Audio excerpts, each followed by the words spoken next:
예림 가족 이야기입니다. 오늘의 예림 가족 이야기는 아무것도 하지 않는 능력입니다. 아무것도 하지 않는 능력.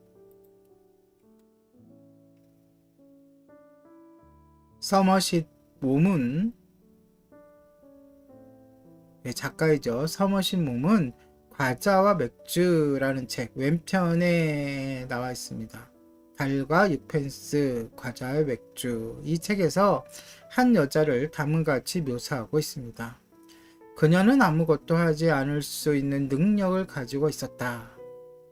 아무것도 하지 않을 수 있는 능력. 역설적이지만 그것도 하나의 능력이나 재능인 것만은 틀림이 없는 듯합니다. 제 주변을 보면 한시라도 생산적인 일을 하지 않고 가만히 있으면 아주 안절부절 초조해하고 불안해하는 사람들이 꽤 있습니다. 그런 사람들은 시간이 조금이라도 남으면 하다못해 층계라도 올라갔다 내려갔다 하는 운동을 하거나 그 시간을 이용해서 책을 읽거나 할 일이 없으면 괜히 시계를 보거나 심지어는 주위 사람들에게 공연히 짜증을 내기도 합니다. 제 친구 중에 자투리 시간이 날 때마다 뜨개질로 뭔가를 짰다가 다 짜고 나면 풀어서 다시 짜는 이도 있습니다. 저는 딱히 이렇다 하게 내놓을 능력이란 재능은 없지만 다행히도 이 무위의 재능, 즉 아무것도 하지 않을 수 있는 능력만은 넘치게 가진 것 같습니다.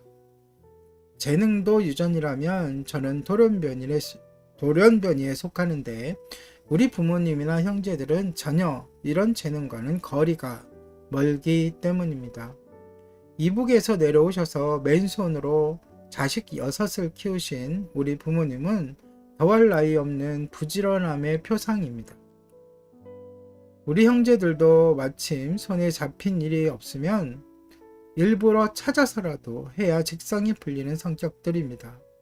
그런데 저는 가만히 누워 하염없이 천장 벽지를 보면서 시간을 보거나 책을 보다 졸거나 창밖을 보고 몽상에 잠기며 시간을 낭비해도 별로 죄의식이 없습니다.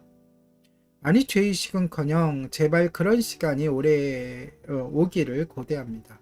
하지만 많은 재능 중에서 하필이면 무위의 재능을 갖고 있다는 것을 크게 자랑스럽게 생각하지는 않습니다. 정신없이 바쁘게 돌아가는 세상에 그런 재능은 별로 도움이 되지 않기 때문입니다. 이 능력 때문에 어영부영 시간 낭비하다가 걸핏하면 약속 시간에 늦고 무슨 일이든 마지막 순간까지 미루다가 급하게 아니 만족스럽게 마무리하지 못하는 경우가 허다합니다. 게다가 시간이 날 때마다 쓸데없는 공상을 하다 보니 건망증에 빠질 때가 많습니다. 열쇠나 지갑을 잃어버리는 것은 다반사이고 꼭 해야 할 일을 깜빡 잊어서 큰 소동이 벌어지는 경우도 있습니다. 네, 고 장영희 교수님의 재밌는 이야기였습니다. 그렇습니다. 아무것도 하지 않을 수 있는 능력은 저에게도 부럽게 느껴지는 능력입니다. 왜냐하면 저도 한시도 가만히 앉아있지 못하기 때문입니다. 짬이 나면 책을 읽거나 인터넷 정보를 보곤 합니다. 그냥 가만히 있지를 못하는 것이죠. 그리고 전혀 실익이 없는 일들을 만들어 하고 있습니다. 그 일을 하지 않는다고 해서 그 누가 책임 추궁을 하거나 재촉하는 것도 아닙니다. 제가 스스로 정해놓고 하는 일입니다. 그리고 그런 일들을 제 시간까지 마무리하지 않으면 마음에 부담까지 느끼고 있으니 어찌 보면 제가 참 어리석은 사람이 아닌가 싶습니다. 저에게도 조그만 여유가 있었으면 좋겠습니다. 아무것도 하지 않을 수 있는 능력, 오늘의 예림가족 이야기였습니다.